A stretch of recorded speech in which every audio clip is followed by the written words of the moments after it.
دوستو اس ویڈیو میں ہم اردو کے ایک صنف سخن نظم کے بارے میں بات کریں گے۔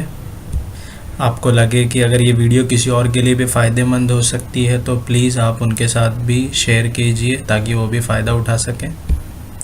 نظم نگاری کا فن۔ نظم کیا ہے؟ نظم دراصل شاعری کی ایک شکل ہے جس میں کوئی قصہ، کوئی واقعہ، کوئی تجربہ، خیال تسلسل کے ساتھ پیش کیا جاتا ہے، کیونکہ نظم کے معنی ہی ہے یکجا کرنے کے، پرونے کے۔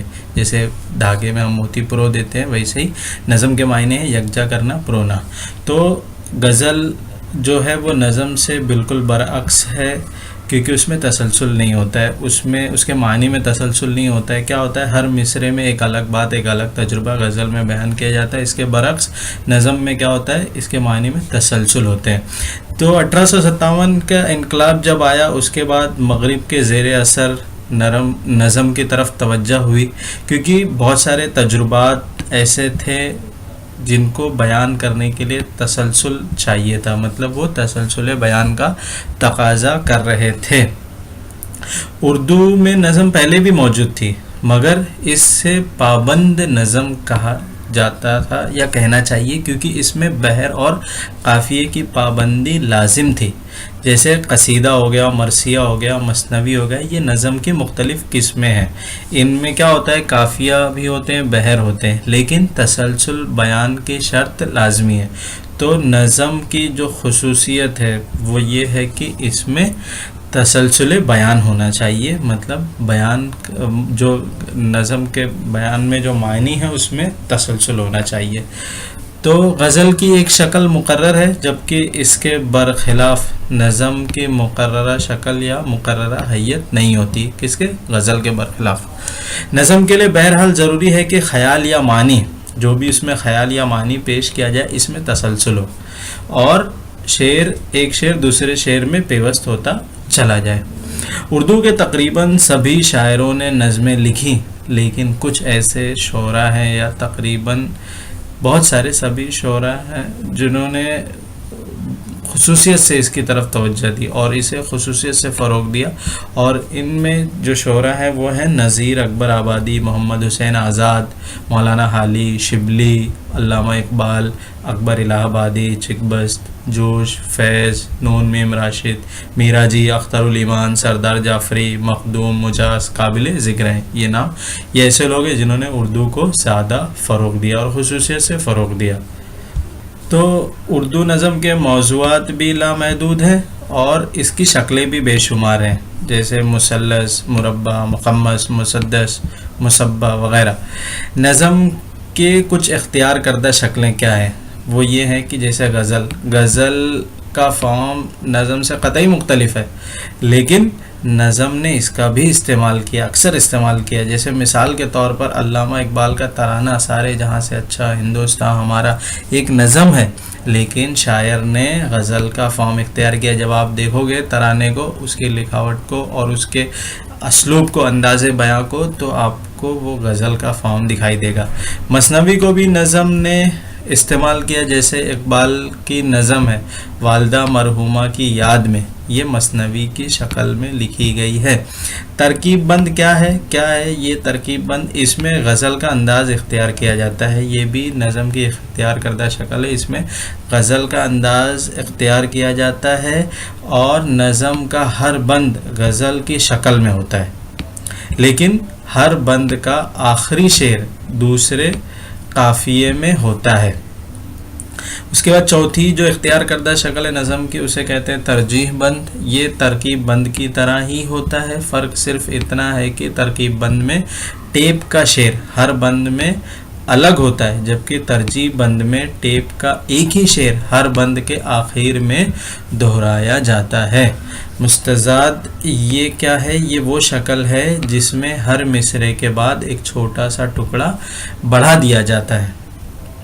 اس کے بعد قطع کیا ہے؟ قطع میں غزل کی شکل اختیار کی جاتی ہے۔ یہ ہم بات کر رہے ہیں غزل نے جن شکلوں کو استعمال کیا اس میں ایک قطع ہے، نظم نے جن شکلوں کو استعمال کیا اس میں ایک شکل ہے قطع، اور قطع میں غزل کی شکل اختیار کی جاتی ہے، لیکن غزل کے برخلاف اس کے معنی میں تسلسل پایا جاتا ہے جو کہ نظم کی خصوصیت ہے۔ بھلے سے یہاں پہ غزل کی شکل اختیار کی جا رہی ہے لیکن اس کے معنی میں تسلسل ہے جو کہ غزل کے معنی میں نہیں ہوتا ہے۔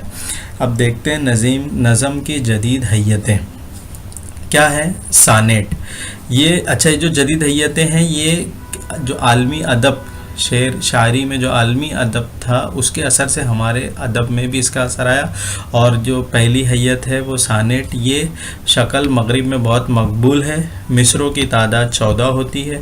اس کے وزن اور قوافی قافیے کی جمع ہے، تو اس کے وزن اور قوافی کا ایک مخصوص نظام ہے۔ خاص طور پر وزن کا نظام ہماری شاعری کے مزاج سے میل نہیں کھاتا ہے، اس لیے ہمارے شعراء نے مختلف وزن استعمال کیے ہیں۔ بہرحال سانیٹ اردو نظم کا حصہ نہیں بن پائی۔ نظم معرہ مطلب بلینک ورس، تو انگریزی میں اسے بلینک ورس کہتے ہیں۔ اس میں قافیے کی پابندی نہیں ہوتی ہے، اس لیے شاعر کو آزادی ہوتی ہے۔ انگریزی میں اس کے لیے خاص وزن مقرر ہے لیکن اردو میں اس کی پابندی ممکن نہیں تھی، اس لیے مختلف اوزان استعمال کیے گئے۔ نمونہ ملاحظہ ہو۔ نظم معرہ یعنی بلینک ورس کا نمونہ یہ ہے، کیا ہے دیکھتے ہیں۔ یہ تیرے پیار کی خوشبو سے مہکتی ہوئی رات، اپنے سینے میں چھپائے تیرے دل کی دھڑکن، آج پھر تیری ادا سے میرے پاس آئی ہے، کتنے لمحے کے غم زیست کے طوفانوں میں، زندگانی کے جلائے ہوئے باغی مشال، تو میرا عزم جواں بن کے میرے ساتھ رہی۔ تو یہ جاں نثار اختر صاحب کی مہکتی ہوئی رات کی نظم کا ایک نمونہ تھا بلینک ورس کا، نظم معرہ کا۔ اگلی حیت دیکھتے ہیں آزاد نظم، جیسے نام سے پتہ چلتا ہے انگریزی ادب میں شاعری کی جو حیت فری ورس کہلاتی ہے۔ پہلے والی بلینک ورس، نظم معرہ، آزاد نظم کو فری ورس انگریزی میں کہتے ہیں۔ ہمارے شاعروں نے اسے اپنایا اور آزاد نظم نام رکھا۔ دراصل یہ فرانس کی ایک شعری حیت ہے۔ کہاں کی؟ فرانس کی۔ یہ وزن اور قافیہ دونوں کی پابندیوں سے آزاد ہے، اسی لیے اس کا نام آزاد نظم ہے، فری ورس۔ لیکن ہمارے شاعروں نے اپنی شاعری کے مزاج کو دیکھتے ہوئے کچھ پابندی باقی رکھی۔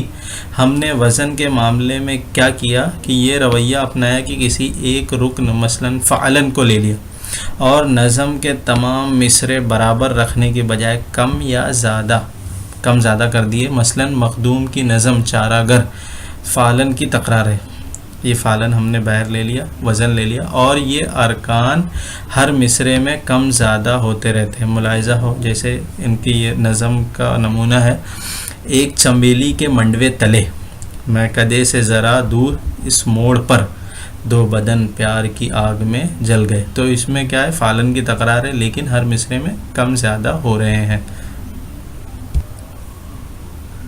اگلی حیت ہے نثری نظم۔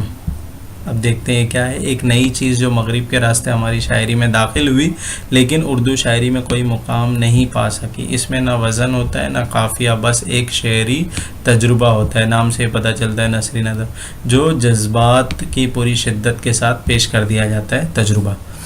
ترائلے، یہ کیا ہے؟ اس شاعری حیت کو نظر انداز بھی کر دیا جائے تو کوئی فرق نہیں پڑتا کیونکہ اردو شاعری میں مقبول نہیں ہو سکی۔ یہ 8 مصروں پر مشتمل ایک چھوٹی سی نظم ہوتی ہے اور اس کا اصل نام کیا ہے؟ ٹرائبلٹ، اور فرانسیسی شاعری میں اس کا رواج رہا ہے لیکن اب فرانسیسیوں نے بھی اس شاعری کو ترک کر دیا ہے۔ چوتھی حیت ہے جدید حیتوں میں چھٹی ہائیکو۔ اس شعری حیت کا وطن جاپان ہے، وہاں سے مغرب پہنچی اور پھر ہمارے شاعروں نے اسے اختیار کیا۔ اس میں 3 مصرے ہوتے ہیں، وہ بھی قافیہ کی قید سے آزاد، اور وزن بھی الگ الگ ہوتے ہیں جو اردو تو کیا انگریزی شاعری میں بھی نہیں برتا جا سکا۔ تو اس ویڈیو میں اتنا ہی دوستو۔ اگر آپ کو لگے اس میں کچھ ایڈ کرنا چاہیے یا کچھ کریکٹ کرنا چاہیے، کچھ اصلاح کرنا چاہیے تو آپ فیڈ بیک میں کمنٹس میں اپنا فیڈ بیک ضرور دیں۔ اگر آپ کو لگے کسی اور کے لیے بھی فائدہ مند ہو سکتے تو پلیز ان کے ساتھ بھی شیئر کیجئے۔ Thank you so much for watching this video. شکریہ۔